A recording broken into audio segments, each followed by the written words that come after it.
Welcome to Eliot Hine Network. I'm your host, Jahari. And I'm your host, Lauren. We are broadcasting live from the Kennedy Center in Washington, D.C. Joining us as a special guest on the show is choreographer and two-time Bessie Award winner, Hope Boykin. Hello. Hello. Ms. Boykin, thank you for joining us. Thank you for having me. Our show topic is The Other Side Come to Life. What advice would you give a student to prepare for a career in your field? That's a great question. To prepare for dance, you have to really want to move well. You have to want to tell a story with your body. Your body is your instrument. And so you have to practice. You practice so you don't have to think about it. A lot of times we think that that's also good for musicians and actors and painters. We do it so that it can just roll off of us. And we want to be able to articulate our bodies the way we articulate our mouths when we speak. Thank you.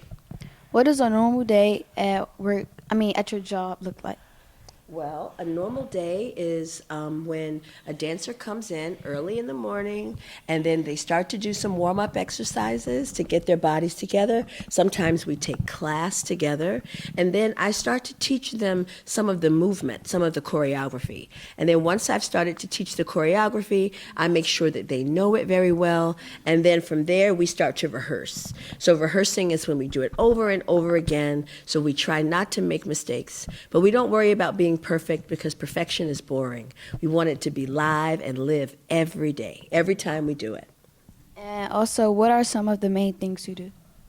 Well, I love to tell people what to do. I'm just kidding. I'm not really. Okay. But I like to, as a director, I get to decide what happens. I get to tell you when to go, when to stop, when to reach, when to roll on the floor, what costumes to put on. I am like the point. And then I get to spread my ideas out. And I have a lot of people who like to work with me. And we make dances and we come together for amazing audiences like you all were today. What skills are most important for you to do your job successfully? My number one skill that I've been working on, starts with a K, is kindness. Sometimes it almost doesn't matter how good a person is. It's important how kind they are. We don't have to love every single, or I should say, we don't have to like every single thing about what we do, what we choose to do. But we have to go into it caring about people. We have to go into it knowing that the way we speak, it changes how they might feel. So I try to work with kindness first. And then after kindness is excellence. And your best may be different, and that's okay. But you have to give me your best, and you have to give me your best. And then I insist that people work hard. So the working hard brings excellence, and then we surround excellence with kindness, and then we've got a good thing. What was the process like for choreographing the dance, The Other Side? Wow. So we choreographed the Other Side in March of 2022. And we got together, I got a group of people together, and we just we call it workshopping, which is just playing. I think I might want this. I think this is here. We didn't even have the actual fence built yet. So we just sort of put a thing up, a piece of tape on the floor, said this is the fence. What do you think if we did this? And it wasn't just me. I got to work with a lot of great people who said, oh, Hope, I like that idea. Or, Hope, what if we try this? And so in that process, it took about 6 weeks for us to get a good map of what the piece was going to be like.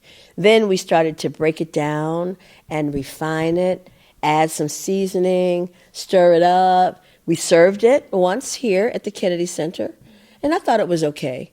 But coming back this time, I added some things. I added some more flavor. We changed some things around, and then we made it what, it is now. Did you like it? Yes. Did you like it? Okay, good. Just checking. Okay. All right. What do you do if something at work doesn't go as planned? Whoa. Well, that changes depending on the day. If something doesn't go as planned in some days, and I know that everyone was trying their best, we try to figure out how to make it good for everyone. Maybe my idea doesn't work for everyone. So I have to make some adjustments. Sometimes if things don't go as planned and it's not my fault, it's because somebody didn't do their homework properly or they didn't rehearse properly, then I kind of can get upset. But I always lead with kindness. I tell the dancers I work with, my favorite word is no. No, that's not it. No, that's not what I want. No, I think it can be different. Because no is very clear, right? It's a very clear word. But I don't just leave you with no. I help you to get to yes. And I'm not afraid to say no. Okay? Can you share about a time when you made a mistake at work, and how can I learn from failure and mistakes? Let me tell you. So I used to dance with the Alvin Ailey American Dance Theater. I danced with Alvin Ailey for 20 years. And the most famous piece in the company is called Revelations. And in the last section, the ladies are standing up on a stool, pointing to their partner. And then there's a clap and an arm up. I jumped off and clapped. Everybody else was still on their stool. And so I just jumped again. And I kept jumping until everyone jumped down. I knew it was wrong, but I didn't realize I was making the mistake. So after that, instead of judging myself really harshly or criticizing or even punishing myself, I just made sure every time I went out there, I remembered when to jump off. And so it made me accountable. I like that word, to be accountable to myself. Thank you. In the show, you presented to us the other side, of course. How did you make it so plural when Annie jumped over the fence, or the actor that was playing Annie jumped over the fence, make it so plural like she did something wrong? Well, I didn't think that she did anything wrong.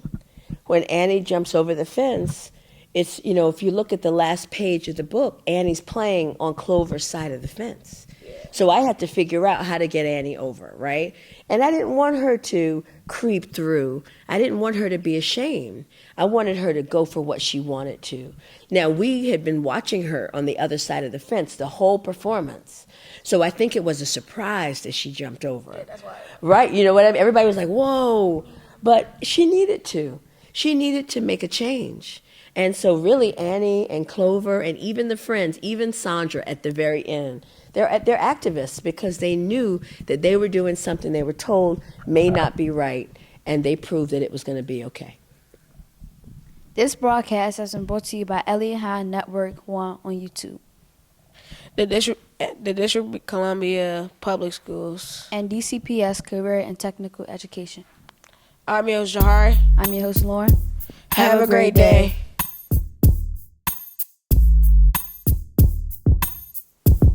Welcome to Eliot Hine Network. I'm your host, Arna. And I'm your host, Rohan.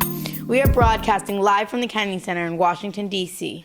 Joining us as a special guest on the show is a choreographer and a two-time Bessie Award winner, Hope Boykin. Miss Boykin, thank you for joining us on the show. Thank you so much. Thank you. Thank you. Our show topic is The Other Side Come to Life. What do you do when you disagree with someone else's idea? Wow.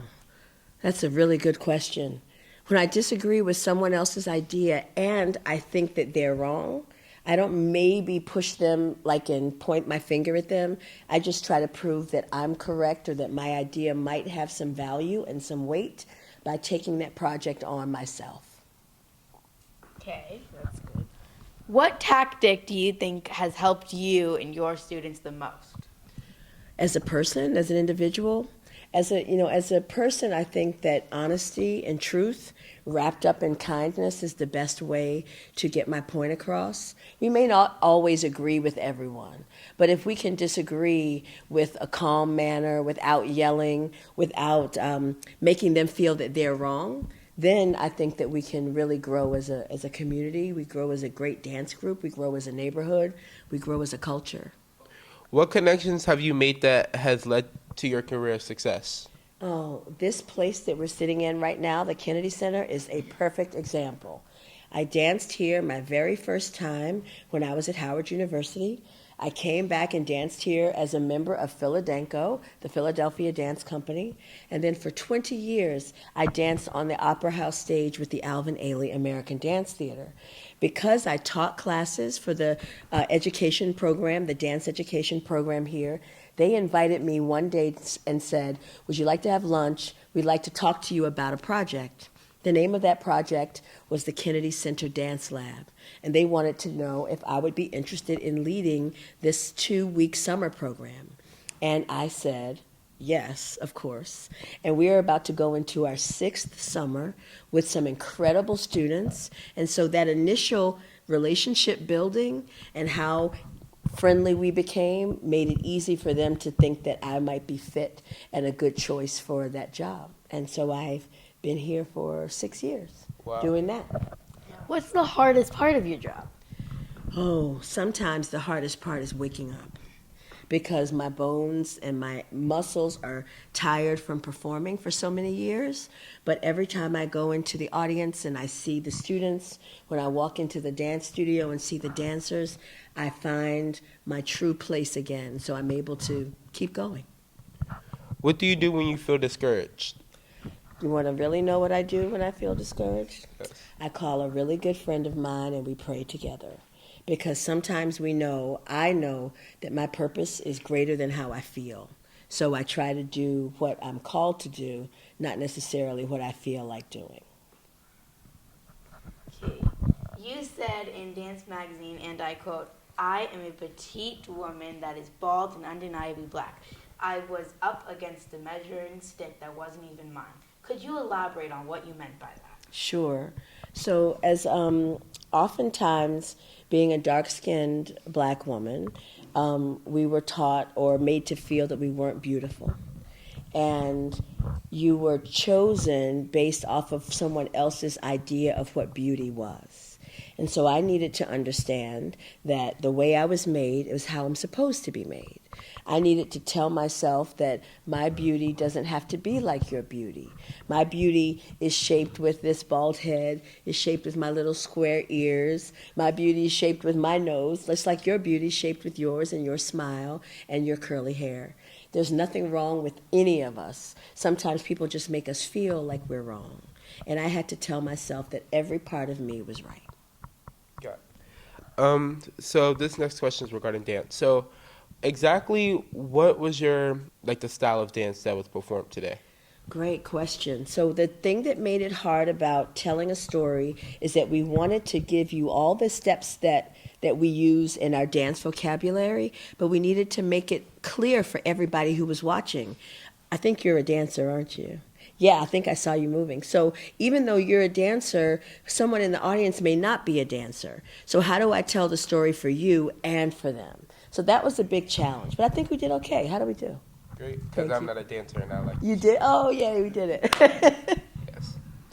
All right. This broadcast has been brought to you by Eliot Hine Network 1 on YouTube The District of Columbia Public Schools. and DCPS Career and Technical Education. I'm your host, Arna. And I'm your host, Rohan. Have a great day. Thank you for joining us. Absolutely. Thank you very much. Thank you. Thank you. Thank you. Thank you so much. Thank you.